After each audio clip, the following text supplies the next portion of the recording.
Bonjour à toutes et à tous, bienvenue sur Radio Fringale, très content de vous retrouver pour un nouveau numéro et on poursuit notre série des émissions preview mercato de ce début d'année 2026. Vous avez eu Red Bull et aujourd'hui vous avez une troisième équipe et on va parler de l'équipe Decathlon CMA CGM. Et oui, Decathlon AG2R, la mondiale, Citroën, toutes ces appellations, voilà, des années avant, c'est terminé. Cette fois-ci Decathlon est bien aux manettes et AG2R a dit au revoir au cyclisme et c'est donc CMA CGM qui va être le co-sponsor. Et donc on va analyser ensemble aujourd'hui le mercato de cette équipe qui a été un des mercatos les plus intéressants et les plus animés. On va en reparler tout ça avec la team qui m'accompagne aujourd'hui et comme c'est une émission sur la plus grosse équipe française, mais d'ailleurs est-ce encore vraiment une équipe française, ça va être tout le sujet. En tout cas, toute la team Radio Fringale est là pour en parler puisque j'ai avec moi voilà, Loïc. Comment ça va Loïc et bonne année déjà. Merci à toi, bonne année à tout le monde. C'est ma première émission de l'année sur Radio Fringale. Je suis super content et je pense qu'on commence l'année avec beaucoup d'humour au vu de notre pré-émission, quoi. Tout à fait, tout à fait. Avec nous, on a Nico. Salut Nico, comment ça va? Ah bah, bonjour à tous, très content de continuer à faire ces previews. C'est celle que j'attendais le plus comme preview parce que je pense que Ah, c'est l'équipe sur laquelle il y a le plus de choses à dire et qui va avoir peut-être le plus de modifications et de changements. Donc je pense qu'au-delà des coureurs, il y a aussi tout le reste de l'équipe. Enfin, on aura l'occasion d'en parler durant cette émission. Mais voilà, très content et impatient de faire cette émission avec vous les copains et les collègues et puis pour tous les gens qui nous écoutent. super. Et pour compléter aujourd'hui le casting, c'est celui bah, voilà, qui adore le maillot de la Décathlon CMA, CGM, c'est Matt. Comment ça va Matt? Salut Titien, salut Lo, salut Nico, salut à toutes et tous. Ça va très bien. Voilà, moi je n'ai qu'un objectif, vous parler de Félix Gall aujourd'hui, rien de plus. Eh ben écoute, on va avoir l'occasion d'en parler. Alors effectivement, avant même de parler du mercato de cette équipe, pour avancer tout de suite, je vous propose que vous donniez chacun votre note. Voilà, votre note de la saison donc de l'équipe Decathlon AG2R, puisque c'était pas encore CMA CGM en 2025. Donc quelle note vous allez mettre à la saison de l'équipe par rapport à vos attentes? Loïc, tu peux peut-être commencer. Moi, je mets un 4 sur 10. Ok, et Et parce que t'es est-ce très qu'il déçu. faut donner les arguments ou pas? Ouais, C'est non, ça bah la question. vas-y, hein, parce que s'il y en a qui mettent 10 sur 10 après. Euh, Bah en fait c'est juste que moi je trouve que par rapport à la saison dernière où en fait il y a eu on avait quand même Ben O'Connor qui avait surperformé, qui était dans le top 5 ou top 6 des meilleurs coureurs au monde, d'où ça fait déjà une énorme perte en fait pour la Decathlon AG2R à l'époque. Euh, et en fait tu perds tous ces résultats, tu as des signatures de coureurs qui ont pas vraiment performé. Enfin, il me semble qu'ils ont gagné 2-3 courses en Tour cette année. Enfin, c'est assez faible. En fait, pour les attentes qu'il y avait, c'est la plus grosse équipe française, je trouve qu'ils ont un peu sous-performé. Il y a des, il y a des, en fait, il y a beaucoup d'espoir. C'est-à-dire que c'est pas une note qui est, on va dire, qui est mauvaise et qui restera mauvaise. Je pense que c'est une équipe qui a beaucoup d'avenir enfin, qui a beaucoup d'avenir avec ses coureurs, notamment grâce à Paul Seixas. Mais en fait, il y a quand même des coureurs qui n'ont pas performé. Sam Bennett, Victor Lafay, c'est des grosses signatures avec beaucoup d'argent qui ont un peu fait que la saison a été un peu compliquée. Après, tu as des choses très positives. Par exemple, la saison de Bruno Marais, elle est incroyable en tant qu'équipier. Il gagne pas forcément, mais en fait, il y a un titre de champion de France, mais en fait, c'est beaucoup de coureurs en fait qui partent après, et c'est pour ça qu'aussi j'ai un peu de mal avec les transferts et la façon de la façon d'avoir recruté de la Décathlon cette année. Je trouve ils ont sous-performé. Il y a pas eu de performance. Enfin, il y a un top 5 sur le Tour de France, mais l'année d'avant, on avait eu quand même un podium sur la Vuelta. On avait eu un top 4 sur le Giro. Euh, c'est une année qui est beaucoup moins marquante pour moi par rapport à l'année passée, avec des coureurs qui ont sous-performé et les coureurs qui partent. Après, avec aussi des transferts très intéressants qui portent vers un avenir, je pense, brillant. Merci Loïc, eh ben, effectivement tu nous as donné une belle justification. Nico, est-ce que tu vas être aussi sévère? Pas du tout. Moi, j'ai. Alors, pour des raisons différentes, c'est qu'effectivement, si on regarde les résultats purs et certaines signatures qui ont fait plouf, je suis tout à fait d'accord avec Loïc, mais moi, je mettrais 6,5 sur 10. Une sorte de moyenne, une sorte de 12 sur 20, quoi. Enfin, voilà, 6 sur 10, 6,5 sur 10. parce que, alors oui, c'est pas parfait, oui, il y a eu un manque de résultats, dernière chose, mais alors ils nous ont montré des choses très intéressantes. On va revenir là-dessus parce que c'est dans la suite. Après, on va en parler avec le mercato et avec les objectifs de la saison, avec les programmes. Ils ont entamé une mue. L'année passée, c'était une année de transition entre différentes périodes, justement, la période qui était en partie symbolisée par Ben O'Connor. Là, ils se sont lancés dans une transition, et les transitions, voilà, les changements de période, c'est jamais forcément facile, et je trouve ils sont plutôt bien sortis, et on a pu voir, alors évidemment pas le Texas, mais on a pu voir pas mal de coureurs commencer à pointer le bout de leur nez et à prendre un peu d'expérience, de confiance, et c'était pas si mal. Et en plus, une belle saison de Nicolas Prodhomme en plus, qu'on n'attendait pas forcément, et qui fait au final des bons résultats. Donc je sais pas la folie non plus, mais enfin 6 sur 10, 6,5 si on est vraiment motivé, mais sinon voilà, la moyenne quoi. Très bien, et Matt, pour conclure. Moi, je vais être encore moins sévère. Je vais donner un 7,5 sur 10 à la saison de Décathlon. 2024, effectivement, c'était un peu l'explosion, mais c'était surtout le coup de quelques hommes. C'était pas vraiment un collectif. C'était un Ben O'Connor qui avait surperformé. C'était un Benoît Cosnefroy aussi qui avait surperformé malgré quelques blessures. 2025, on a vu un vrai collectif. On a vu des coureurs revenir alors qu'ils n'avaient pas forcément fait des saisons exceptionnelles. Sam Bennett, on n'en attendait pas grand-chose, à part ramener quelques victoires à son rang de ce qu'il est actuellement, donc sur des points 2, ça a été le cas. C'est 4 bouquets cette saison. Nicolas Prodhomme fait littéralement la saison de sa vie. Il y a à minima à nouveau une victoire en Grand Tour. Sur le Giro, il y a peu de victoires en World Tour, effectivement, mais il y a quand même énormément d'accessites. Il y a top 10 sur la Vuelta, il y a un top 5 sur un Tour de France qui était quand même très relevé, où Félix Gall revient d'un peu d'entre les morts. Il y a plusieurs bons résultats, notamment sur Paris-Roubaix, malgré tout. Il y a une 7e place aussi sur le Tour de Lombardie, avec la directe confirmation de Paul Sexas, Dorian Godon qui finit comme une balle sa saison après sa victoire au championnat de France. C'était ça le plus dur après 2024, c'était confirmer cette 6e place au classement mondial. Decathlon a fini 7e à nouveau en 2025. C'est dans la continuité, mais pas non plus excellent. Moi, ça vaut un 7,5. Ok, bon écoutez, moi je serais dans la même veine que vous, 6 et demi, voilà, c'est une bonne saison, même si effectivement La voix de la raison. il a manqué un Ben O'Connor 2024 pour vraiment faire d'une saison pour moi hyper aboutie pour cette équipe. Voilà, Ben O'Connor, il a vraiment manqué. Ouais, les gars, Il a vraiment manqué. je suis désolé, mais il y a zéro résultat sur les classiques, il y a zéro résultat sur les sprints. Je veux dire, à haut niveau, c'est une équipe qui, normalement, devrait se battre contre des Red Bull et contre peut-être les Visma, etc., qui se vend de cette façon-là. D'accord, c'est une saison de transition, etc. Je trouve que mettre un 7,5 ou mettre des notes aussi élevées à Decathlon, moi, honnêtement, j'ai été déçu par la saison. Il y a eu quelques performances qui étaient bonnes, mais moi, j'attends pas 2-3 victoires World Tour d'une équipe de ce calibre, quoi. C'est pour ça que je mets aussi une aussi mauvaise note. Ouais, c'est sûr. En fait, Euh, il y a eu beaucoup de belles choses, mais c'est clair qu'en termes en termes de victoire World Tour, il y a quand même pas grand-chose.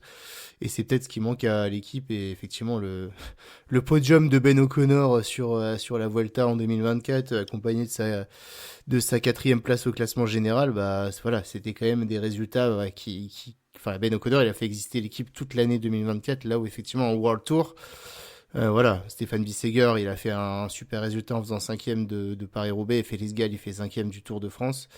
Voilà, c'est peut-être ce qui te manque, Loïc, effectivement. Je sais pas s'il y en a un ou deux qui veut compléter, Nico ou Matt, pour terminer sur 2025. ah, 2024, c'est la saison de quelques hommes, dont un Ben O'Connor, mais on juge la saison d'une équipe, donc on juge la saison des 30 coureurs. Decathlon 2025, c'était un vrai effectif qui était complet. Il y a plus d'une dizaine de coureurs qui ont scoré en remportant des bouquets. Voilà, quand il y a un tiers de Mais l'effectif qui arrive à minima de gagner une victoire. Et en World Tour, faut être réaliste, faut regarder mais- aussi qui sont les équipes. Il y a 2 7e places sur des monuments, il y a des équipes qui en ont même pas en World Tour des top C'est 10 ça le de monuments. problème. Oui, mais tu gagnes sur des courses, des Coupes de France, d'accord? Tu gagnes la Coupe de France, c'est pas le niveau que. Enfin, la Coupe de France, c'est bien, hein, il y a un très bon niveau, etc. Mais c'est pas le niveau World Tour. Enfin, Sam Bennett, enfin, je crois que il y a eu 26 victoires, un truc comme ça. Sam Bennett, il en gagne 4 ou 5, un truc comme ça. Il les gagne enfin, en Coupe de France ou sur le Tour de Dunkerque. Ouais, mais on C'est pas n'attend le pas haut plus de niveau Sam Bennett. du cyclisme. Mais Bah, par Attends, au niveau de Loïc, son Sam contrat, Bennett. si son contrat, il attend plus que ça, il gagne des millions.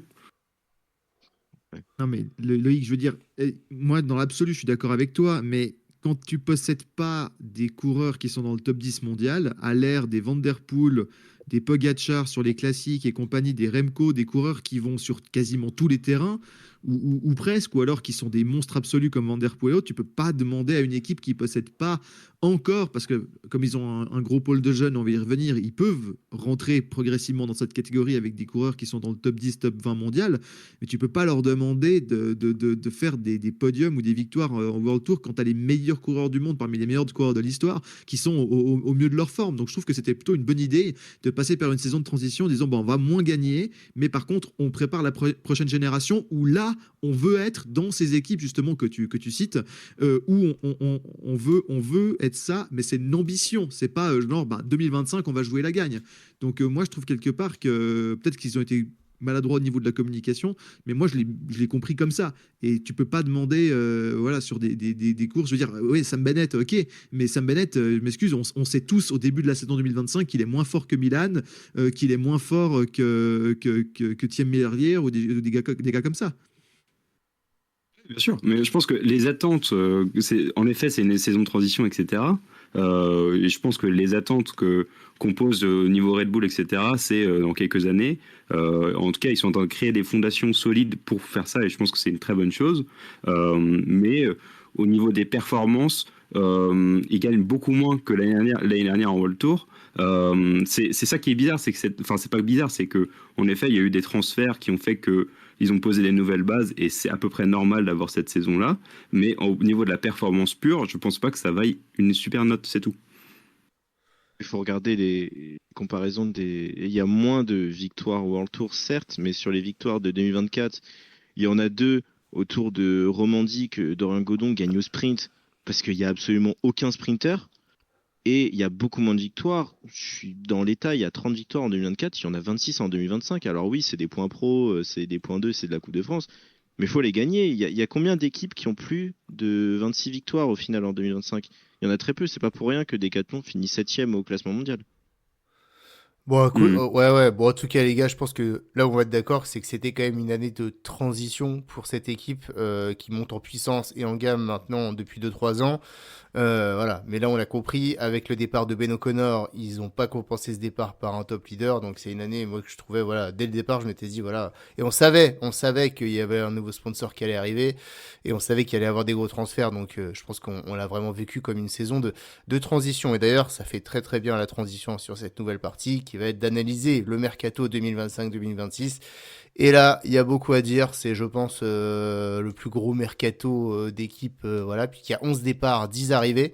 Donc c'est juste énorme. C'est un tiers de l'effectif qui est renouvelé. Donc c'est vraiment pas rien, quoi. Donc on va regarder tout ça. Alors en termes de départ, bon. Lance Peters à la retraite, voilà. Sam Bennett Q36.5, bon, pas des coureurs qui performaient vraiment, même si Sam Bennett il allait chercher, comme tu disais Loïc, 4-5 victoires sur des courses de deuxième division. Après, on a des départs qui font un peu mal quand même, hein, d'historique de l'équipe. Benoît Cosnefroy qui, alors certes, a eu une année très très problématique, mais enfin, voilà, Cosnefroy quand il est en forme, et on l'a vu à 2024, c'est un pourvoyeur de victoires. Dorian Godon, champion de France avec l'équipe, qui part de l'équipe, je trouve quand même que c'est un départ qui fait mal. Départ de Victor Lafay, un peu plus compréhensible, voilà.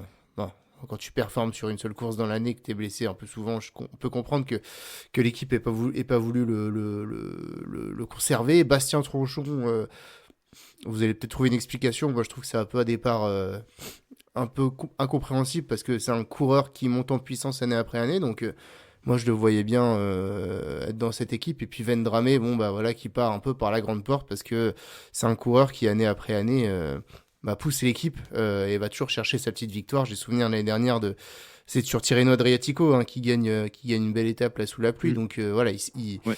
voilà. Et puis un gros départ encore. Enfin peut-être pour moi en termes de collectif avec celui de Godon, le départ le plus préjudiciable, c'est évidemment Bruno Armirail qui était un petit peu l'homme à tout faire de cette équipe, grimpeur, rouleur, qui était un petit peu partout, qui se fondait bien dans tout type d'effectifs et qui s'en va chez la Visma Lease the Bike. Alors pour lui, on peut comprendre que c'est une belle opportunité de carrière et l'équipe perd quand même son meilleur élément dans le contre-la-montre. Donc pour compenser ces départs, alors je pense que vous allez me dire que c'est plus que compensé et vous allez me dire ce que vous en pensez. Moi, je dirais que c'est peut-être la plus grosse recrue de l'histoire des équipes françaises en cyclisme. J'ai pas l'impression qu'il y ait une aussi grande recrue. Olaf Koy, sprinter de la Visma Lease the Bike, sûrement top 4 des sprinters mondiaux, qui vient du coup avec un train, avec des Robbie Guiz, des Chesbol, des Danule pour l'emmener au sprint. Tobias Lund Andresen, autre sprinter, plutôt sprinter puncher, qui rejoint l'équipe et qui sera le sprinter numéro 2 derrière Koy. Donc voilà, l'équipe effectivement n'était pas armée pour le sprint avec le seul Sam Bennett. Là, on recrute quand même 2 très très gros sprinters avec des coureurs pour les encadrer. Donc il y a un vrai projet derrière. Et derrière, on va chercher des coureurs d'expérience comme Tish Benoît, Tish Benoît qui était quand même top 10 de toutes les classiques l'année dernière. Donc c'est quand même un coureur qui est encore très très présent. Et puis un coureur comme Mathieu, et puis Mühlberger pour un coureur expérimenté pour encadrer tout le monde. Et puis Mathieu Riccitello, la dernière recrue qui a été annoncée fin d'année dernière par l'équipe Decathlon CMA CGM, Riccitello donc qui vient de terminer cinquième de la dernière Volta et qui est un coureur très très jeune, donc plein d'avenir pour les grands tours. Donc il y a des gros départs, il y a aussi des grosses arrivées, des très très grosses arrivées et un énorme transfert qui est peut-être derrière celui de Remco Evenepoel à la Red Bull, le plus gros transfert de l'intersaison. Qu'est-ce que vous en pensez de tout ça? Est-ce que clairement on a une équipe qui change de dimension? Est-ce qu'il y a quand même des départs qui vous font un peu du mal? Comment vous analysez ça? Peut-être Matt, vas-y si tu peux commencer là-dessus. Pour moi, du côté des départs, les gros départs, en fait, ne partent quasiment que dans des équipes de plus haut standing où ils auront plus de visibilité. Sur ça, je vise vraiment 3 coureurs. Dans Godon, il part chez Ineos. Il va remplir un rôle, il va avoir une carte blanche vraiment super sympa. Et puis, à l'heure actuelle, Ineos, c'est une plus grosse équipe que Decathlon, il y a même pas débat. Benoît Costefroy, il part à UAE. Voilà, c'est difficile quand UAE vient chercher un coureur. Voilà, c'est compliqué de résister. Et puis Bruno Armirail, voilà, il va devenir un homme à tout faire à la Visma. Je pense que c'est parfait pour lui. Et encore une fois, c'est compliqué, c'est préjudiciable, mais je peux comprendre en fait au vu des équipes dans lesquelles ces 3 coureurs partent. Pourquoi ça s'est fait. Le reste, pour moi, il n'y a aucun vraiment départ qui me pose problème. Même celui de Bastien Tronchon, en fait, où je pense qu'il, de toute manière, il n'aura jamais ce rôle vraiment de leader sur les classiques flandriennes et les classiques compliqués. Il y a trop de monde et le mercato va en ce sens. Et puis après, moi, je comprends aussi l'idée entre guillemets d'éliminer de pas prolonger plein d'équipiers parce que voilà, c'est ça aussi le niveau World Tour. Ça sert à rien d'avoir 30 coureurs médians, il faut avoir 3 énormes leaders et puis après des bons coureurs. Le modèle par exemple autour de Mathieu Van Der Poel et Philipsen est assez parlant là-dessus. Olaf Koy, je suis d'accord avec toi, c'est peut-être effectivement le plus gros transfert de l'histoire d'une équipe française parce qu'il arrive en pleine forme, parce qu'il est top 3 à mes yeux des meilleurs sprinters de la planète et le recrutement était très intelligent autour de lui. On a un train de sprint qui est parfait pour lui. On a Tobias Lund Andresen qui a déjà fait ses preuves à la pique-nique, accompagné de Chesbol, Danule qui est un des meilleurs rouleurs du monde. C'est vraiment parfait. Et puis après, plein de petits grimpeurs. Un Gregor Mühlberger, je trouve ça très intelligent parce que au-delà d'être d'un super équipier en montagne, et il l'a prouvé l'année dernière, il a vraiment été bon du côté de la Movistar. Bah, ça fera un petit lien de collectif avec Félix Gall. Mathieu Riccitello, c'est super pour avoir un leader de poche et ne pas complètement cramer Félix Gall. Et c'est que ça. Et puis l'autre meilleur recrue, moi, à mes yeux, c'est Thijs Benoot. L'année dernière, il fait une campagne de classique alors que la Visma est décimée. Elle est vraiment excellente. Il est podium au Dwars. Et franchement, je pense qu'il avait quand même la gagne dans les jambes si la Visma ne décide de pas tout jouer pour Van Aert. Moi, je suis plutôt très satisfait de ce mercato-là et je trouve que l'équipe s'est énormément renforcée, même si sur le papier, la seule chose qui est vraiment décevante au final, c'est l'équipe s'internationalise et il y a quand même un gros contingent français qui s'en est allé. Ouais, c'est ça, hein, c'est vrai que c'est un peu ça que je trouve dur avec ces départs aussi, c'est on comprend, voilà, l'équipe veut monter en gamme et malheureusement il y a beaucoup de coureurs français qui quittent cette équipe et très peu de coureurs français qui y arrivent.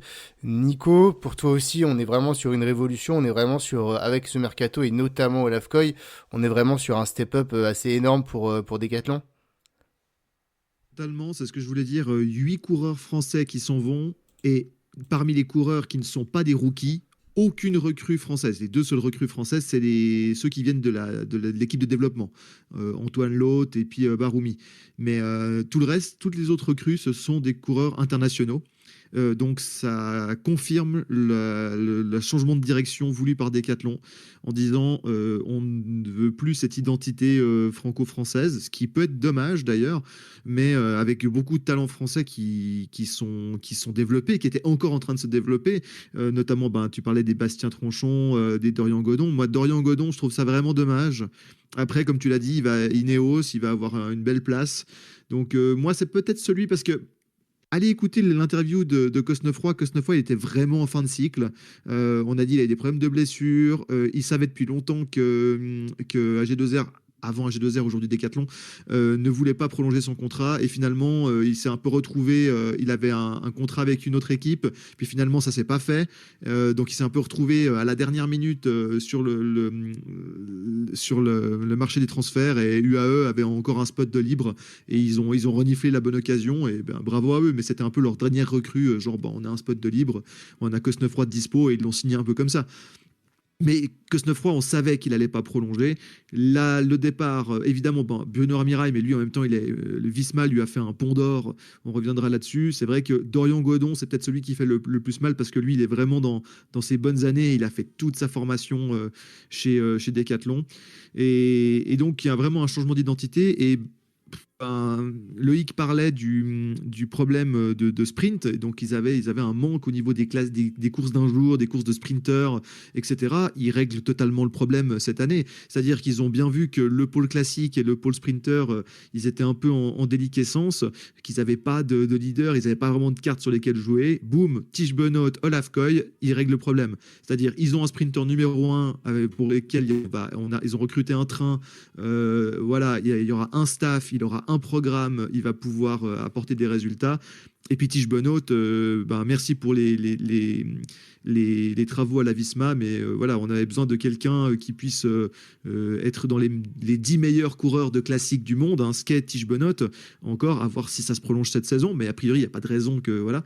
Et donc ça leur fait également une carte pour jouer là-dessus, sachant que dans leur esprit, vu qu'ils possèdent déjà Félix Gall qui est dans son prime, et Paul Sexas dans l'effectif en tant que jeune pépite à développer, ils avaient moins besoin de développer les grimpeurs, on va dire le Paul Grand Tour, puisqu'ils avaient déjà leur leader. Moi, je trouve que la meilleure, je pense que, Titien, je suis assez d'accord avec toi, la meilleure signature, celle sur laquelle j'aimerais revenir, enfin, je laisserai les autres parler, mais celle qui, moi, me hype le plus, c'est vraiment Riccitello, parce qu'il a montré beaucoup de choses très intéressantes. Il a que 23 ans, donc effectivement. Et puis, ça permet d'avoir un coureur qui, à la fois, peut jouer sa carte sur des grands tours ou des courses par étapes, mais que si un jour, il a que 23 ans, Riccitello, si ça se passe bien à Decathlon pendant plusieurs saisons, si un jour, Paul Sexas continue son développement et se présente dans quelques saisons au départ d'un grand tour pour le gagner, ça fait un sacré bon lieutenant à avoir, qui est un coureur qui peut jouer le top 10 d'un grand tour, mais qui en même temps peut accompagner un Paul Sexas très très haut. Donc le fait d'avoir un Richitello, de pouvoir l'intégrer, de regarder si ça fonctionne, de lui donner du leadership sur certaines courses d'une semaine, voire des grands tours si jamais il y a des problèmes, des absences et autres, je trouve que c'est une très très bonne signature. Et celle-là, on l'avait pas vu venir. Et ils ont profité du bad buzz autour d'Israël Première Tech pour récupérer ce coureur. Et c'est une très bonne signature qui est passée relativement, enfin qui est moins brillante, on va dire, que Lafcoy et Tige Benoît en termes de palmarès et autres, mais je pense que c'est peut-être l'une des meilleures signatures de la saison, à voir comment ça va se confirmer. Merci Eloïc pour terminer. Toi aussi, évidemment, je suppose que tu es convaincu. Est-ce que c'est un mercato qui peut faire qu'en fin de saison, Decathlon est dans le top 5 des équipes mondiales ou c'est encore un peu ambitieux?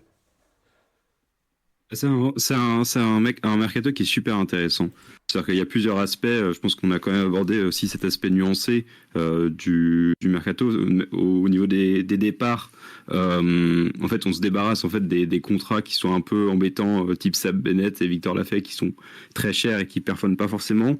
Après, il y a, oui, comme on dit, des coureurs qui partent où je comprends pas trop pourquoi ils partent. Bastien Tronchon, c'est quelqu'un qui avait des résultats très intéressants qui part.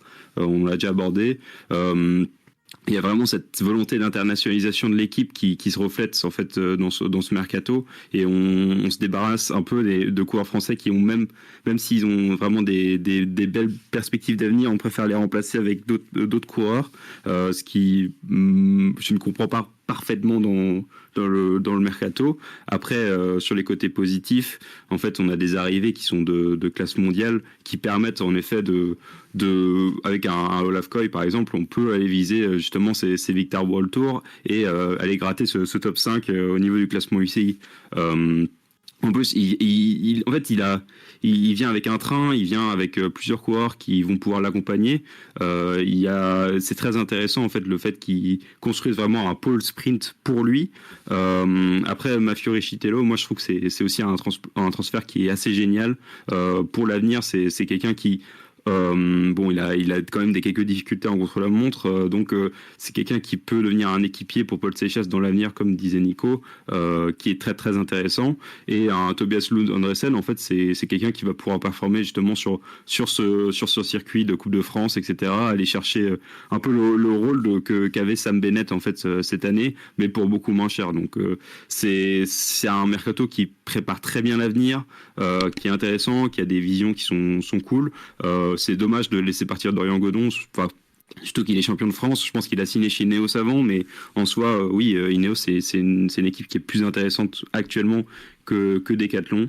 André Vendrame, c'était un coureur que j'aimais beaucoup aussi, mais qui, en fait, c'est comme Dorian Godon, c'est des coureurs qui sont pas vraiment des sprinteurs, qui sont des sprinteurs, enfin, qui vont pas gagner sur des sprints massifs et qui en général gagnent pas énormément dans la saison.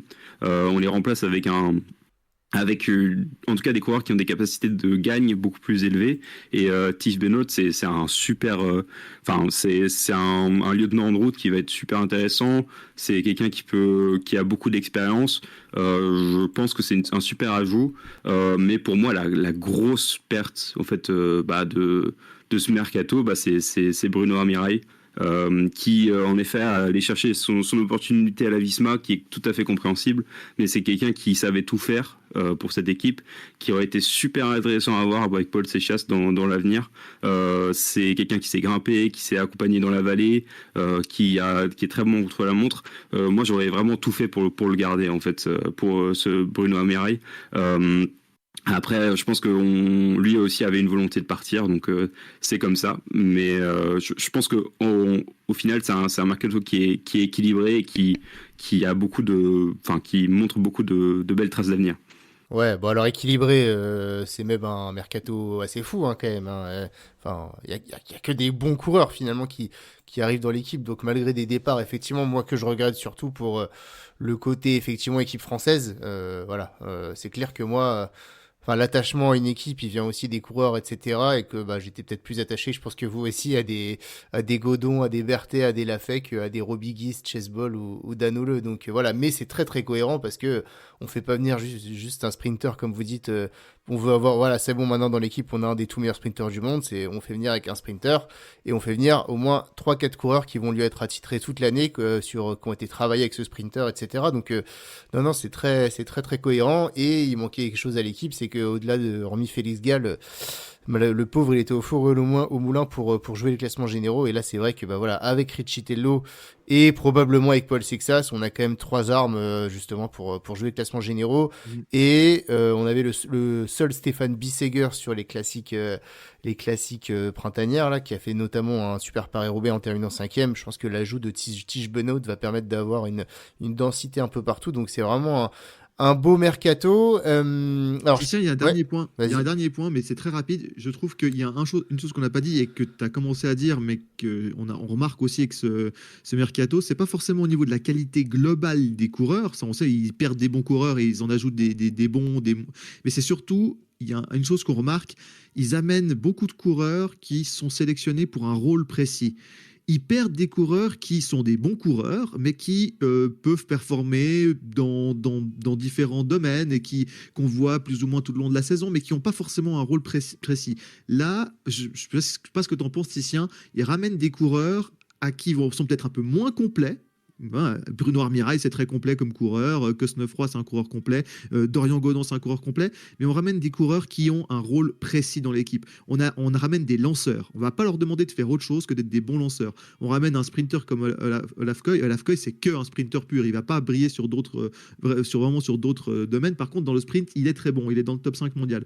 On ramène vraiment, à part peut-être Mühlberger, qui est un coureur assez, voilà, mais qu'il faut quand même de l'expérience. Et comme il y a aussi le côté autrichien pour Félix Gall et compagnie. Mais on ramène des coureurs qui ont un rôle précis et à qui on va leur donner une fonction, soit de leader, soit de coéquipier, mais avec donc une hiérarchie qui est beaucoup mieux maîtrisée, je trouve, qu'avec l'effectif de la saison passée. Je ne sais pas ce que tu en penses, Titien. Oui, je pense qu'on va être tous d'accord. C'est que tout est tellement concurrentiel maintenant qu'avoir des coureurs complets, c'est bien, mais on veut surtout avoir des coureurs qui gagnent. Et Olaf Koy, c'est un coureur qui gagne. Je sais pas combien il y a eu de victoires cette année, mais au moins une dizaine. Donc c'est un des tout meilleurs sprinteurs du monde. Un sprinter très complet en plus. Donc il fallait construire autour de lui. Donc, ah oui, alors, Bruno Armirail, c'est clair que c'est une grosse perte en termes d'équipier, mais c'est pas un gagneur à part sur le chrono des championnats de France. Donc là, on vient avec on construit un projet pour vraiment gagner avec des gagneurs, quoi. Donc ça, c'est vraiment chouette.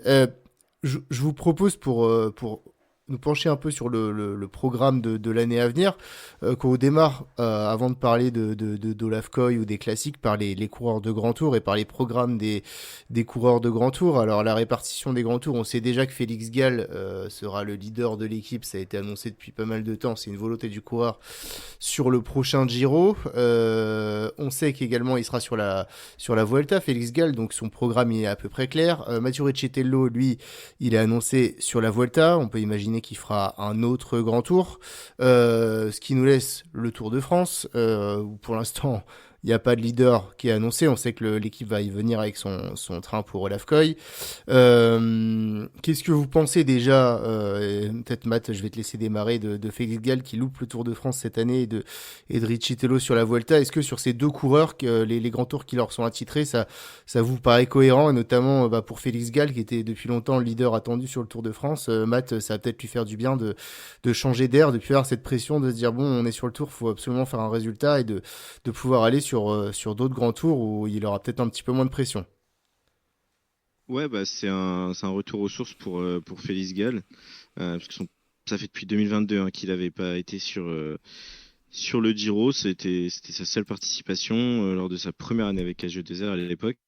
Moi, je suis content parce que je pense que même si le résultat est moins bon au classement général sur la Volta, il a vu qu'il pouvait enchaîner deux grands tours dans la saison à haut niveau. Je pense qu'il atteint un âge aussi où cette saison, il va avoir 28 ans, où clairement il va falloir penser à viser un podium de grand tour. Il a jamais été trop loin. Il a été cinquième du Tour de France. Il a quand même deux autres top 10. Le Giro, ça lui convient très très bien. On a déjà décrypté le parcours. C'est pas le parcours du siècle, mais il y a quand même 2-3 longs cols et c'est qui convient très très bien à Félix Gall, des longs cols dans des temps pas forcément où il fait 50 degrés. Moi je suis content. En plus, je pense qu'il va enchaîner avec la Volta où il essaye aussi de travailler un petit peu son punch, mais vraiment d'avoir une saison où il va pas au four au moulin sur tous les grands tours et où c'est vraiment la pancarte de l'équipe sur le Tour de France, ça peut être très très bien. Moi, j'ai hâte vraiment de le revoir sur le Giro parce que le plateau va être dense. Il y a un gros chrono qui est un peu en éventail, qui fait peur, mais je pense que voilà, il peut vraiment performer et les indicateurs sont plutôt au vert. Ouais, Loïc, t'es un peu... C'est pareil, Félix Gall sur le Giro, ça va lui faire du bien. Ouais, je pense que je suis complètement d'accord. Je pense que c'est une bonne chose qu'il n'aille pas sur le Tour cette année. Je pense que c'est bien qu'il diversifie son répertoire de Grand Tour. Il a le potentiel justement, oui, d'aller chercher un podium sur un Grand Tour qui est de moins concurrentiel que le Tour de France. Ça va lui lâcher de la pression un peu. Je pense que c'est une équipe qui s'étoffe au niveau des classements généraux et ça permet justement à ce coureur historique de se diversifier un peu, donc c'est top pour lui. Ouais, donc Nico, toi aussi, Gall Giro Vuelta, Ricci Tello Vuelta, par rapport au type de coureur que c'est bien pensé de la part de Decathlon, sachant qu'on sait que sur le Tour, il y aura quand même une grosse partie de l'équipe dédiée aux sprinters.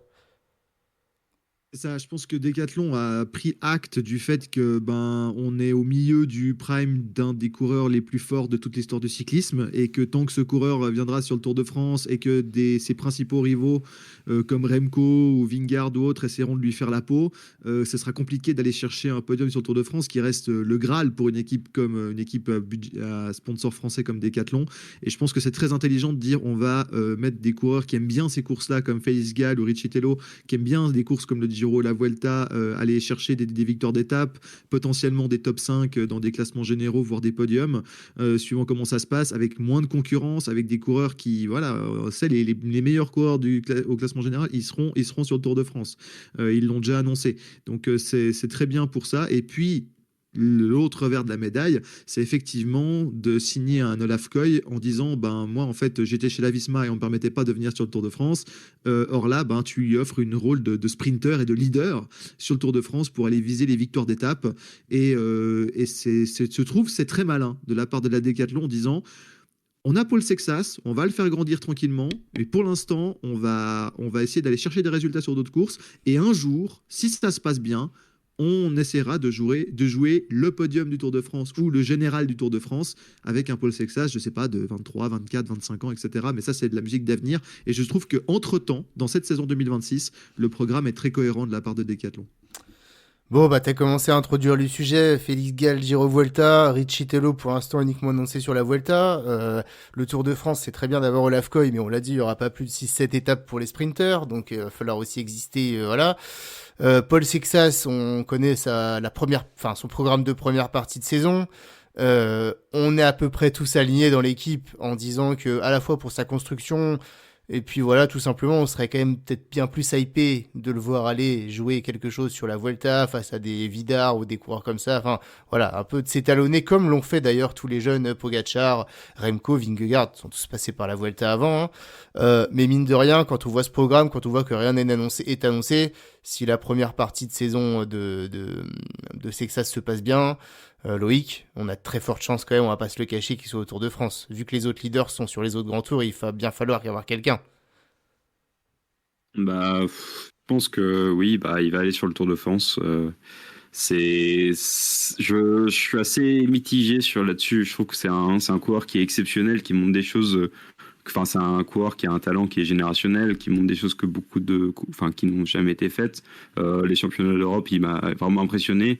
Mais il est vraiment super jeune et un grand tour, il faut avoir une caisse assez énorme. Je pense qu'il faut l'envoyer là-bas, mais pas comme une tête d'affiche. C'est-à-dire que si il l'envoie en tête d'affiche, en mode super, comme ils envoyaient un Félix Gall, c'est un peu l'envoyer au hachoir. Et au vu des attentes qu'il y a aussi sur Paul Seixas, c'est pas lui faire une faveur. Après, du potentiel qu'il a et vu ce qu'il nous a montré l'année dernière sur la fin de saison, il est extrêmement fort et c'est quelqu'un qui a tellement de potentiel. Vraiment un énorme espoir pour le cyclisme français. Euh, je sais vraiment pas trop quoi en penser. Je pense qu'il faut voir le début de saison, mais j'ai l'impression que c'est un peu l'envoyer au casse-pipe de l'envoyer sur un tour direct comme ça. Je trouve que c'est un peu dur et je pense que c'est un peu au vu de la stratégie que je trouvais assez bonne de la Décathlon de prendre son temps. C'est un peu bizarre ça va un peu à l'inverse de ce qu'ils ont montré ces 2 dernières années quoi. Ouais, Matt, c'est quoi ton avis là-dessus? Toi aussi, pour toi, il va aller au Tour de France. Bah, en fait, moi, j'ai un peu fouillé l'effectif. Je me suis un peu penché sur quelle serait possiblement la compo des 8 coureurs. À savoir que sur les 8, déjà, on peut être sûr qu'il y a Olaf Koy et son train qui vont être bloqués. Donc, on peut imaginer que Olaf Koy, Dan Houle et Chesbold, les trois, c'est bloqué. Il y a Thijs Benoot qui va être là pour sûr, ça fait 4.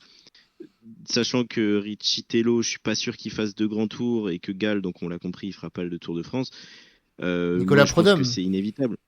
Ouais, ouais, Nico Prodhomme avec Aurélien Paré-Peintre et donc potentiellement Bah, Paul Laperrin et Paul Sexas. il y a Pour pas moi, tant de c'est choix que la ça, compo finalement. des. Voilà, il n'y a pas tant que choix de ça. Et pour moi, c'est les 8 que j'ai vraiment retenus. Alors à voir si ça se joue peut-être entre Aurélien Paré-Peintre et Stéphane Bisseg. Voilà, c'est peut-être juste ça où j'avais une petite hésitation. Mais le problème, c'est que nous, on aimerait tous qu'à 19 ans, son premier grand tour, ce soit une Volta, comme les Pogacar, les Remco, les Ayuso, les Vingegaard. Ben, le problème, c'est que Paul Sexas, c'est un Français dans une équipe française. Et que de toute manière, c'est quasi sûr que ce sera comme un Romain Bardet, comme un Thibaut Pinot. Voilà, à leur âge, où le premier grand tour, bah, ça a été un Tour de France parce que c'est comme ça. Et moi, j'aimerais rejoindre Loïc sur son avis de dire j'aimerais beaucoup aussi qu'on l'envoie sans pression. Mais même si on l'envoie sans pression et sans attente, c'est absolument impossible. Parce que le public français qui la plupart du public du Tour de France va voir un gamin de 19 ans arriver et va se dire oula c'est quoi ça nous on veut le voir jouer le top 10 on veut le voir jouer le général tout de suite et pas faire le chasseur d'étape donc voilà ça c'est la petite inquiétude autour de Paul Sexas mais voilà nous on aimerait mais je pense que c'est quasi improbable qu'il ne soit pas au Tour de France. Ouais, ouais, ouais. Bah Nico, je pense que tu vas être du même avis. Et du coup, si on se projette un peu sur ça, de tous les cas, vu que les autres leaders n'y seront pas, et vu le nombre d'étapes compliquées de montagne qu'il y a, si Decathlon veut aller chercher des victoires d'étapes, compter juste sur Aurélien Paré-Peintre et Nicolas Prodhomme, ça a l'air un peu compliqué. Ouais, d'ailleurs, je comprends pas pourquoi ils envoient pas Richie Tello, qui arrive à maturité et qui, ben, Ah, comme dira pourquoi pas, Félix hein, Gall c'est pas sur le annoncé Giro. encore. Ouais, mais moi je trouverais intelligent, justement, vu les étapes de montagne, un Riccitello qui viendrait, et pour le coup, qui viendrait, alors si ça se passe bien pour le général, mais il pourrait très bien venir aussi en chasseur d'étapes, pourquoi pas aller chercher des points pour le maillot à pois. Enfin, il a ce profil-là quand même, il récupère bien, donc. Ah, Et puis, mais... justement, le fait d'envoyer un Riccitello, si vraiment tu veux envoyer en mascotte Paul Sexas, ah, la nouvelle pépite, machin, tout ça, ben ça enlève de la pression, parce que sur les étapes de plaine, t'as l'Afcoy, sur les étapes vallonnées, ben, tu as du Tige Benoît ou des gars comme ça. Et puis dans les étapes de montagne, alors il y a Paul Sexas qui peut faire des trucs, mais tu as aussi un Riccitello. Et comme ça, tu essayes de chasser des étapes ou d'aller chercher des résultats, des top 10, des choses comme ça, sur tous les tableaux. Et ça t'enlève de la pression et surtout enlever de la pression aux gamins. Moi, je pense pas que Paul Sexas, il craint ça. Moi, je pense qu'il a une maturité et qu'il est fait d'un bois différent, le bois des champions, qui fait que lui, il va très bien le vivre. Moi, c'est vraiment surtout le battage médiatique qu'il risque d'y avoir autour qui me fait peur, alors qu'il faut le laisser grandir, le gamin. On sait qu'il a un talent exceptionnel, on sait qu'il est destiné à faire de grandes choses, laissez-le grandir, et pourquoi pas sur un Tour de France, mais s'il vous plaît, moins de battage médiatique. C'est pour ça qu'on voyait certains autres gros coureurs qui peuvent amener des résultats ou des victoires d'étape à Décathlon potentiellement, ça enlèverait et ça lui permettrait de faire son Tour de France d'apprentissage, entre guillemets, un peu plus tranquillement, même si on sait que ben, ça va malheureusement pas être si tranquille que ça. Ouais, après... J'ai une petite réserve. vas-y. J'ai une petite réserve sur Riccitello. C'est que le problème, c'est que si tu l'envoies sur le Tour de France, peu importe s'il joue le général ou pas, derrière, en fait, t'as plus de leader qui serait frais pour la Vuelta. Et donc Decathlon Félix Gall qui a Félix Gall, le problème c'est que oui non mais de frais de coureurs qui n'auraient vraiment pas de grand tour dans les mais il y a pattes parce que 4 mois. mais, ouais Il y mais a 4 4 mois mois ou des. pas Enfin, c'est des saisons qui sont tellement pixelisées sur les efforts et tout le monde n'a pas un pic de forme sur 10 mois comme Pogacar. C'est Decathlon qui ambitionne de faire 3 top 10 enfin minimum 2 top 10 sur les généraux des grands tours. Moi, je vois mal Riccitello arriver sur le Tour de France. Je pense qu'il va pleinement se concentrer sur la Vuelta. Surtout que c'est impossible en fait parce que Riccitello il a pas signé chez Decathlon pour aller faire le chasseur d'étape. C'est une étoile montante du cyclisme américain. Il fait 5e de la dernière Vuelta. Il était leader chez Israël. Je vois pas pourquoi il serait allé chez Decathlon en disant tu feras juste le tour en chasseur d'étape. Enfin, il a rien à y gagner là-dedans. Oui. Donc Il peut jouer le général aussi sur le oui, Tour de France. mais Riccitello, si ok, tu peux jouer le général, il fera pas top 3. Enfin, donc non. quel est l'intérêt pour lui, Et- tandis que sur une Que Vuelta, Paul- est-ce que il peut revenir chercher un podium. Enfin, moi, je trouve ça quand même plus intéressant pour lui, et je pense qu'il a signé et qu'on lui a dit tu seras leader sur un grand tour. Donc ok. Mais c'est pareil, enfin, s'il vient sur le Tour de France en leader, il aura 2 mecs pour le protéger et encore, enfin, le petit gabarit de Riccitello, je ne le vois pas trop passer la première semaine sans perdre du temps si tu as la moitié de l'équipe qui protège ou qui est là pour emmener ton sprinter, donc c'est quand même assez compliqué. Non, moi je pense qu'il sera pleinement Donc, Sinon, pas de concentré sur la sinon- Vuelta. Riccitello, donc c'est ça. Mais sinon t'envoies Paul Seixas, mais tu dis, tu perds déjà 20 minutes sur la première étape, tu fais un peu, ce qu'on a pu voir sur le tour.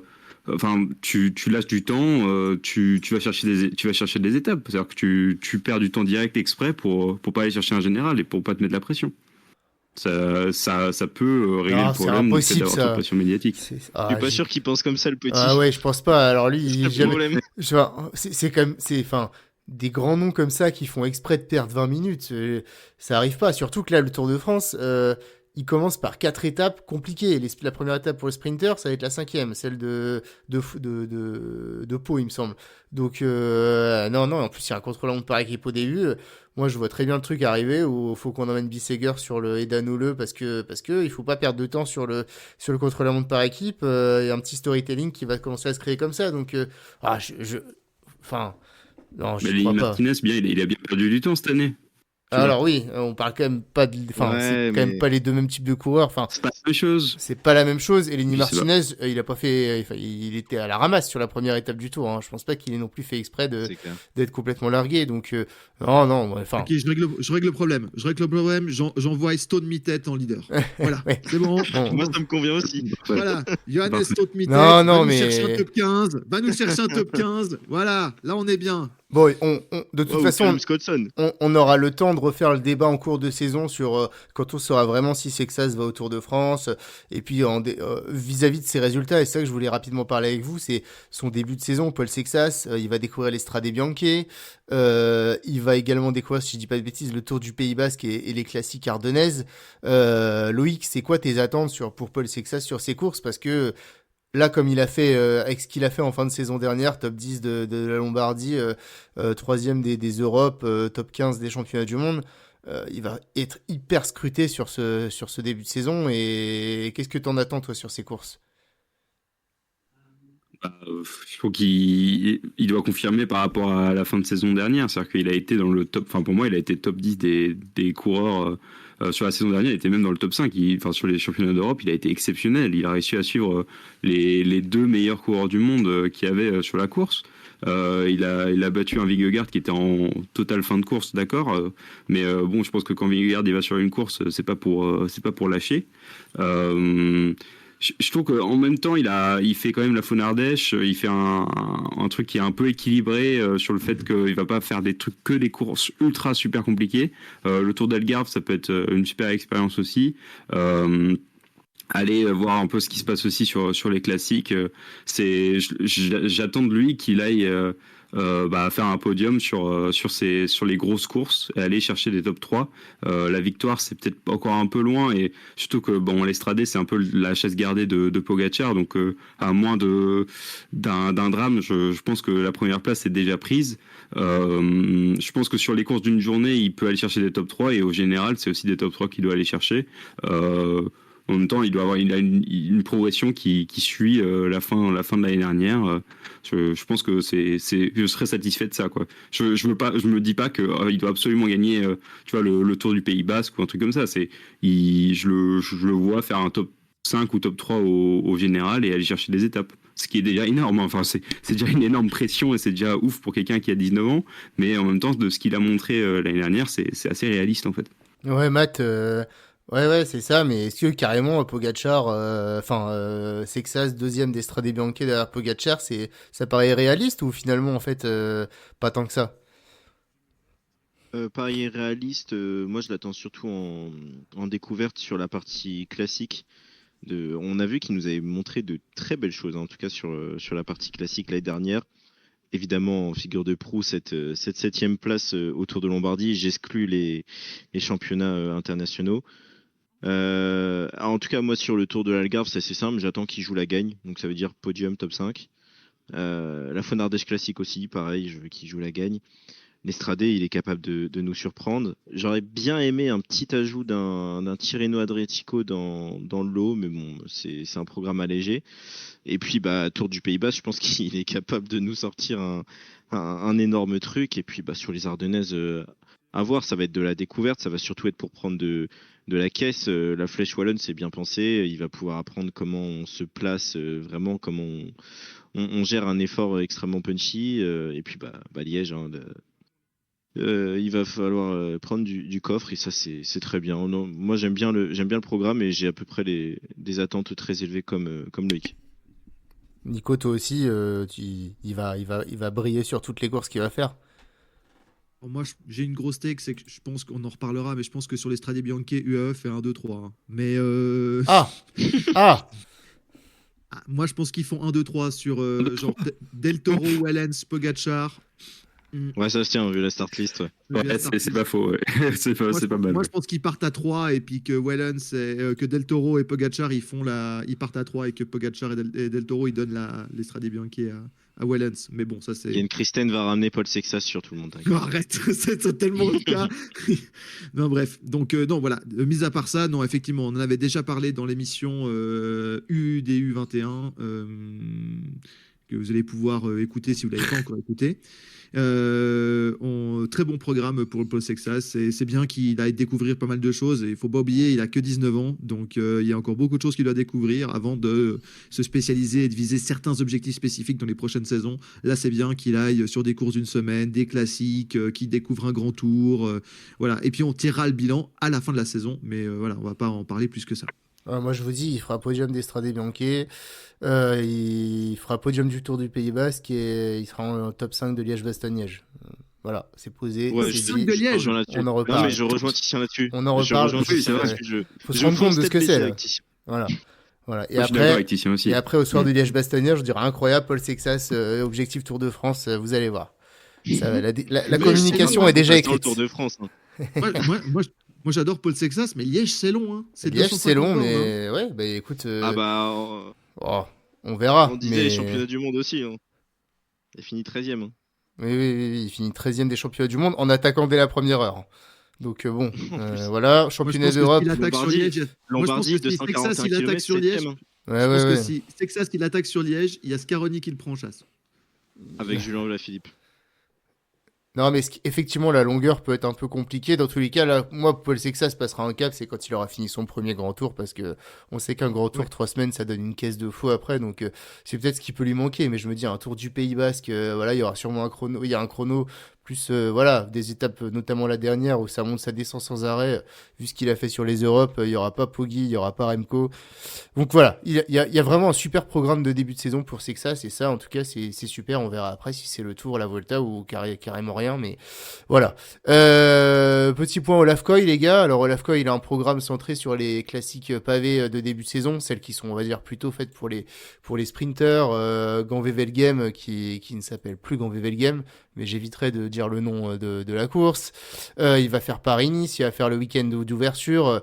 Voilà. Et puis ensuite, bah voilà, il est venu dans cette équipe pour ça, Olaf Koy. Il est venu pour faire le Tour de France. Il y sera avec son train.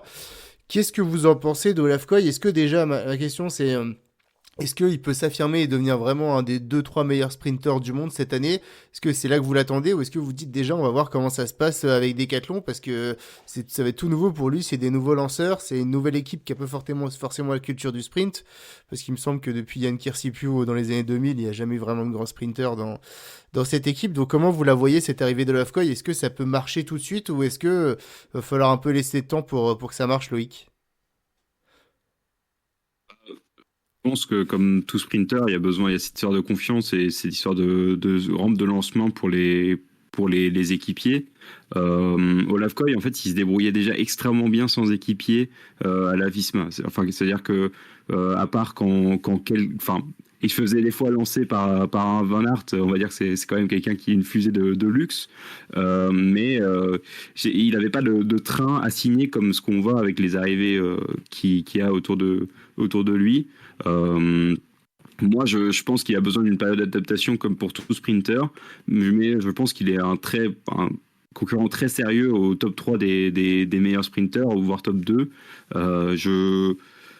Je pense pas qu'il y ait... il y aura forcément des bons résultats. Il va aller scorer après direct. Je pense que c'est pas le début de saison, c'est pas le moment où je l'attends le plus.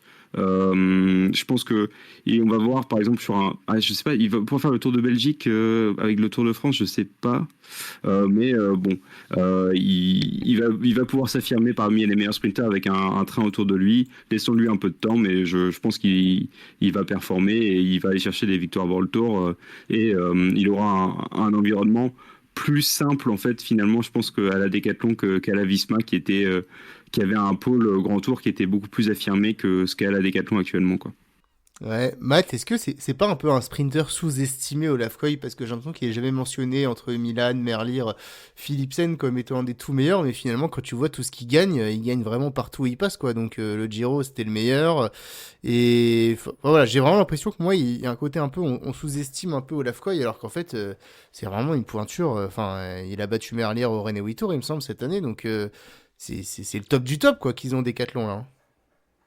Tout à fait, c'est un des trois meilleurs sprinters du monde et clairement, enfin voilà, moi je le mets par exemple devant un Jasper Philipsen. Olaf Koy l'année dernière, c'est 11 bouquets.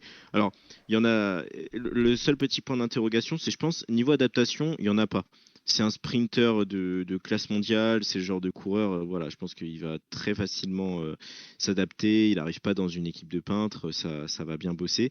Ma seule petite interrogation, c'est au niveau du train de sprint, où effectivement il était habitué à se débrouiller tout seul sur la moitié de ses courses, sauf que sur la plupart de ses victoires, en poisson pilote, il avait quand même Mathieu Brennan. C'est pas rien, Mathieu Brennan, on en parle, on en reparle, il est très attendu. C'est moi ma seule petite interrogation, c'est est-ce que Chesbol et Tobias Lund Andresen vont réussir vraiment à devenir des poissons pilotes d'exception pour Olaf Koy, parce que même si parce qu'au niveau du placement, Olaf Koy c'est absolument impressionnant, hein, la manière dont il arrive à se dépatouiller dans certains finales d'étape pour aller choper des victoires, c'est assez impressionnant. Notamment sur le Tour de Pologne, hein, sur la première étape, quand il est à moitié au fond du gros groupe pour remonter tout le monde. Moi, je pense que Olaf Koy, voilà, ça va être le fer de lance niveau victoire et que ça. En plus, avec le fait d'avoir une équipe française, va y avoir beaucoup de courses françaises aussi qui vont être ajoutées, je pense, en seconde partie de calendrier. Moi, déjà, au niveau de son programme, ça me plaît énormément parce que tout à l'heure, on disait, je crois que c'était Nico qui disait ça, que Olaf Koy c'était vraiment pur sprint et pas trop classique. Ben, moi, je suis pas trop d'accord avec ça. Je trouve qu'Olaf Koy sur les pavés, c'est quand même pas trop mal, notamment sur les petites classiques pavés, hein, les Umloop, les Kurn, vraiment toutes les classiques là lui conviennent. UAE Tour Paris-Nice, je pense qu'il va faire, c'est minimum 3-4 victoires. Le parcours est super bien pensé, encore une fois, pour Olaf Koy. Et voilà, s'il finit la saison dans le top 3-4 des plus gros scoreurs de l'année, ça me surprend absolument pas. Nico, Olaf Koy, chez Decathlon, il remportera sa première victoire sur le Tour de France l'été prochain. Olaf Koy va faire un massacre cette année. Ah, ah ouais, carrément. Ah non, moi je pense que il arrive dans ses meilleures années pour un sprinter, c'est-à-dire 23, 24, 25 ans. Il est dans ces années-là à l'AFCOI. Il a une équipe à son service. Ça va sur toutes les courses être un des coureurs les plus protégés. C'est un des 3 coureurs avec Paul Sexas et Félix Gall les plus protégés de tout l'effectif. Il va avoir une équipe à son service. Alors évidemment, on croise les doigts, on touche du bois, on fait tout ce que vous voulez pour pas qu'il y ait de chute, d'accident. C'est toujours le risque pour un sprinter. Malheureusement, ils prennent tellement de risques et ils vont tellement vite. Mais quand on connaît la pointe il doit être revanchard un peu à l'AFCOI déjà par rapport à ce que la Visma lui a promis et ce qu'on lui a finalement donné. Chaque fois qu'on lui a donné l'occasion de faire un peu des résultats, il l'a fait. Olaf Koy va être un des 3 meilleurs sprinters de la saison en termes de résultats et je pense qu'il va faire un massacre. Ok, et bah écoute, c'est noté. Moi j'attends de voir parce que c'est quand même pas l'équipe avec la plus grande culture du sprint, donc faut prendre le temps d'implanter. En fait, j'ai aucun doute sur Olaf Koy. Derrière, effectivement, il va falloir que tout ça se mette en place, mais Olaf Koy, ce qu'on dit pas assez souvent, c'est que c'est effectivement, comme l'a dit Matt, il est ultra complet. Et je me souviens de cette année, quand il gagne sur Tirreno, il étape sous la pluie, là, ils étaient plus qu'une quarantaine, 50 dans le peloton, et il était encore là, il gagne au sprint, donc ouais, c'est un coureur hyper costaud, c'est une vraie valeur sûre et moi je le trouve très très sous-estimé parce que quand il y en a qui calent comme des merliers parce que au bout d'un moment la course a été trop usante, lui il est toujours là donc ouais, mais bon, moi je suis un peu déçu parce que je l'adorais à la Visma donc écoute, je sais Tiens, pas tu si parlais oui. de culture du sprint. Bah justement, Decathlon a recruté en conséquent. Ils ont recruté Heinrich Hausler et Mark Renshaw, justement. Pour donner des Donc, coups de Ils ont, casque, ils ont, ils ont ajouté du staff, ouais. Mm. voilà. Donc, pour donner niveau des bons culture du coups de sprint, je casque pense dans qu'avec les Mark Renshaw, ça devrait le faire. Ouais. Voilà, Luc Roberts, Heinrich Hausler, Mac Renshaw, ouais. il y a du Je lourd. pense que Quoi. ça devrait le faire. Il y a du très très lourd qui a été rajouté. Donc, je pense que culture du sprint, ça va. Je pense qu'elle est déjà implantée là. Ouais, non, mais écoutez, en tout cas, c'est sûr que c'est un énorme transfert, comme je l'ai dit. Franchement, dans une équipe française, j'ai pas souvenir d'avoir vu un transfert aussi énorme. Donc on est super content d'avoir ça hein, dans une équipe française et on va suivre ça avec attention. Bah, dès l'UAE Tour, je pense que ce sera le premier gros rendez-vous un peu de tous les sprinters et on pourra jauger ce que vaut le train Decathlon et Olaf Koy face au Milan, au Team Merlier, au Philipsen. Donc ça va être très très intéressant. Il y a un autre coureur, moi, qui a été recruté et j'ai un peu envie d'avoir votre avis. C'est Tish Benoît. Tish Benoît, c'est commence à être un vieux de la veille, puisque, alors, 33 ou 34 ans. C'est un coureur qui est toujours très performant sur la première partie d'année, notamment sur les classiques, aussi bien sur les classiques finalement ardennaises que les flandriennes. Alors je crois qu'il fait jamais trop Paris-Roubaix, mais sinon il fait toutes les flandriennes et il fait toutes les ardennaises, et à chaque fois il est soit top 10, soit très très proche du top 10. Est-ce que pour vous c'est clairement un coureur qui est là pour apporter de la densité et pour être le leader de l'équipe sur l'ensemble de ces classiques, ou est-ce qu'il vient plutôt, ça y est, en mode voilà, je suis plus chez Visma, je commence mon projet de pré-retraite et j'ai encadré les jeunes chez Decathlon. Vous en attendez quoi, vous, et vous pensez que ça va se passer comment, Loïc? Bah, je pense que c'est. En fait, j'ai vu ces déclarations, il disait vraiment, en fait, je suis parti de la Visma pas vraiment pour une raison précise. J'avais envie de changement, etc. Je pense que ça donne un peu, oui, cette impression de pré-retraite, mais derrière, c'est un coureur qui est tellement compétent et qui est tellement régulier sur les classiques et qui peut être les classiques, pour moi, c'était vraiment un point faible, en fait, de la Décathlon ces dernières années. Il va prendre il aura un très bon rôle de capitaine de route. En même temps, il peut performer et marquer des points UCI aussi. Je pense qu'aussi c'est aussi dans la stratégie en fait d'internationalisation de l'équipe, c'est-à-dire que il est là aussi pour aussi donner de la confiance aux coureurs étrangers de venir chez Decat. Je pense que par exemple pour un Olaf Koy, savoir qu'il y a Tish Benoît qui vient, ça donne de la confiance aussi aux coureurs étrangers pour venir chez Decat. C'est un coureur qui est extrêmement bon, qui peut performer encore. Il fait 7e au Grand Prix de cyclisme de Montréal et en fin de saison il fait 13e aussi au championnat d'Europe. C'est-à-dire qu'il peut performer sur le classique mais aussi en fin de saison. Pour moi c'est un très très bon ajout, un ajout de l'expérience et c'est pas une pré-retraite dans le sens négatif de la chose. C'est-à-dire qu'il va apporter son expérience à l'équipe et ils en ont vraiment besoin. Je pense que c'est pas. C'est un pas. Enfin, c'est le sens normal d'une carrière. Je pense qu'il avait besoin de changement. Et. C'est une bonne chose qu'il vienne chez Decat et apporter son expérience. Et aussi ses résultats. Je pense qu'il va quand même réussir à performer. Matt, toi, pas de pré-retraite pour Benoît, il va encore être là? Non, moi c'est justement c'est là où ça me rassure, c'est qu'on a tellement eu de coureurs de classiques recrutés par des équipes françaises qui en fait là c'était de la pré-retraite, hein. Je pense à du Niki Terpstra notamment qui m'a bien traumatisé. Non, je pense que Benoît justement il arrive en étant encore au top niveau et on se rend pas compte, je pense. Nico, moi je suis totalement d'accord avec ce qu'il avait dit tout à l'heure, où Benoît fait partie des 10 meilleurs coureurs de classique du monde.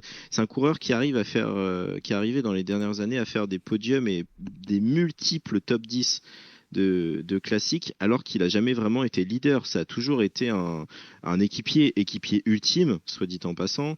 L'année dernière, il fait une super campagne de classique. Il est toujours top 20, alors que sur toutes les courses, il est équipier. Et puis Il bosse pour sur Van le Aert. Tour des Flandres, il est juste génial, hein, pour Wout van Aert.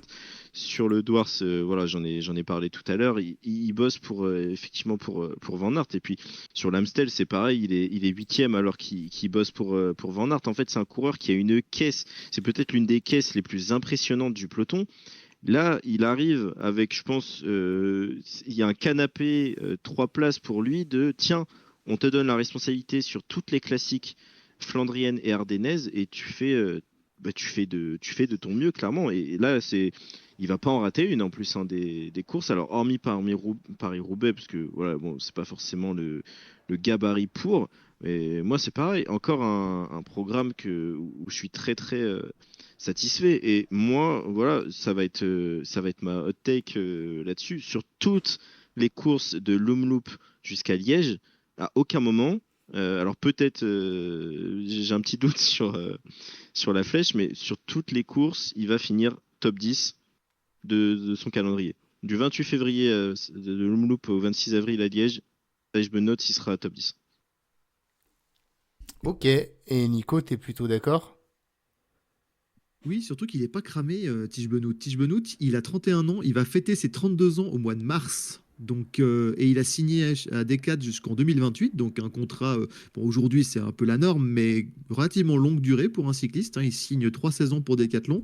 Moi je pense qu'il a des vraies ambitions, hein. Faut pas oublier que Tige Benoît, c'est pas un gars qui était ex-Rabobank, Visma, machin et compagnie, hein. Il est passé par la Lotto, par la Sunweb, donc DSM et compagnie.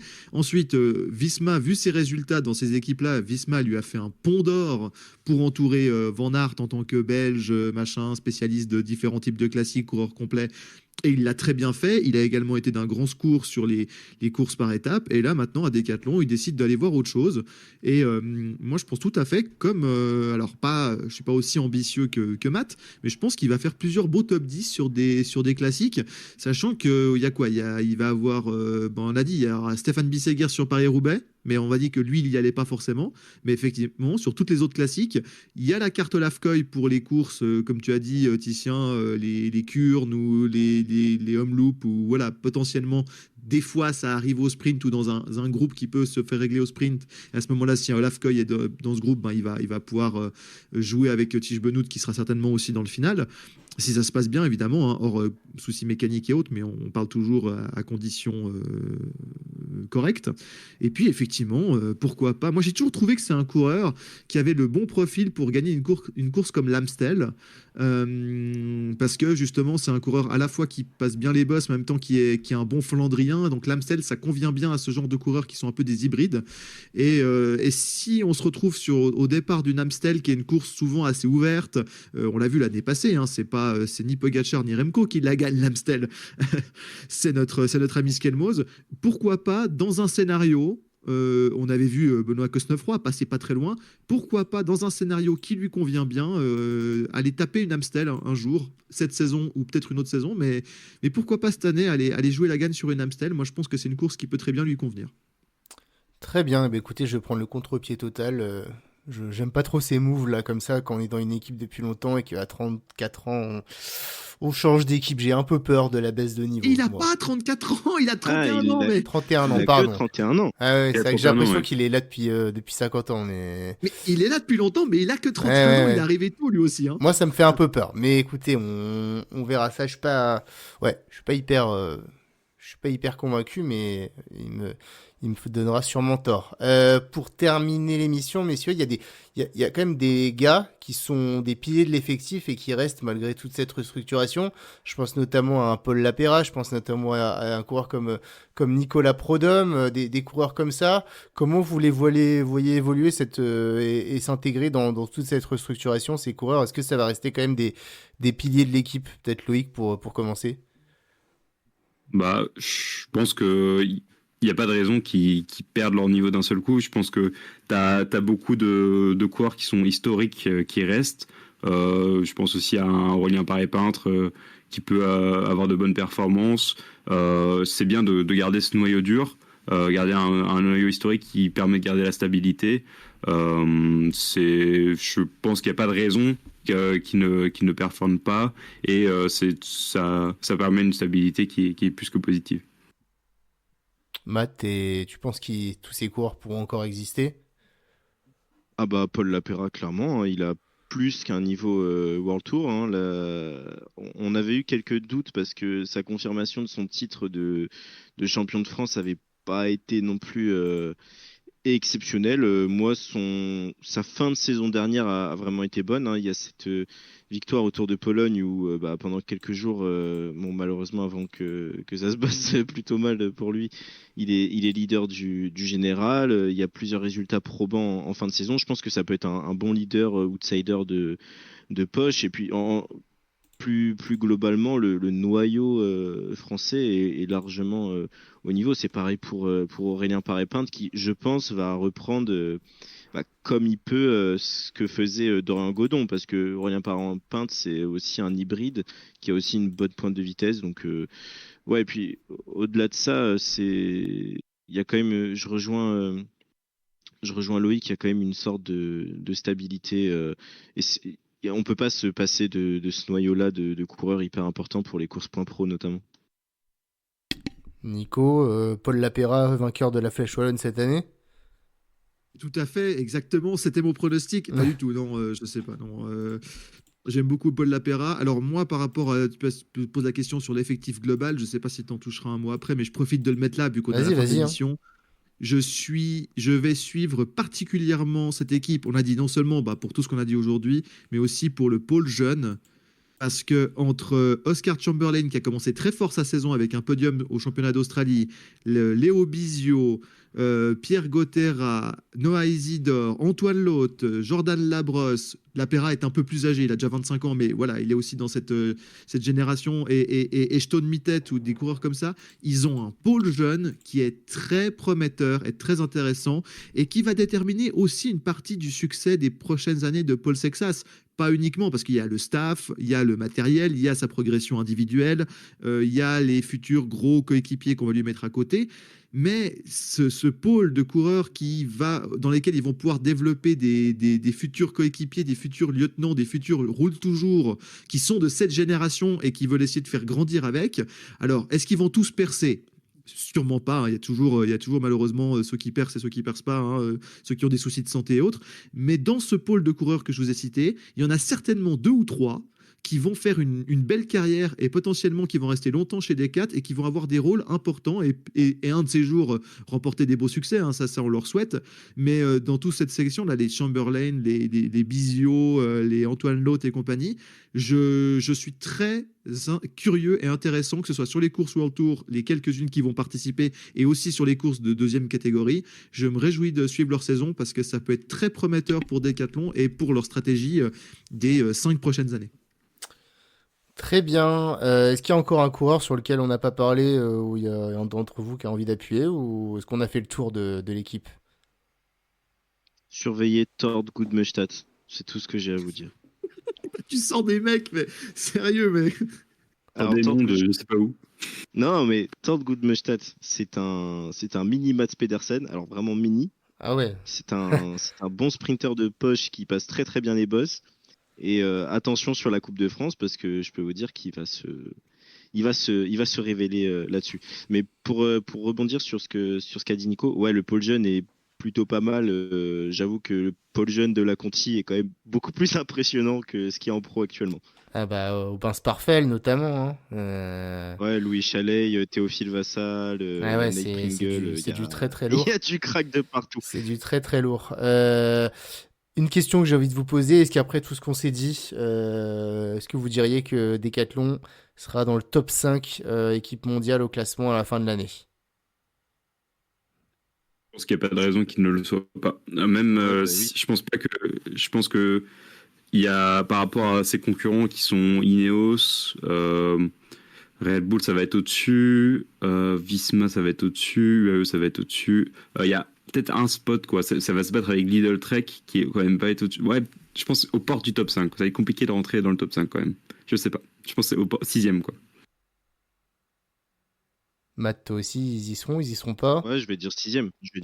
Olaf Koy va potentiellement beaucoup les rapprocher en termes de points UCI.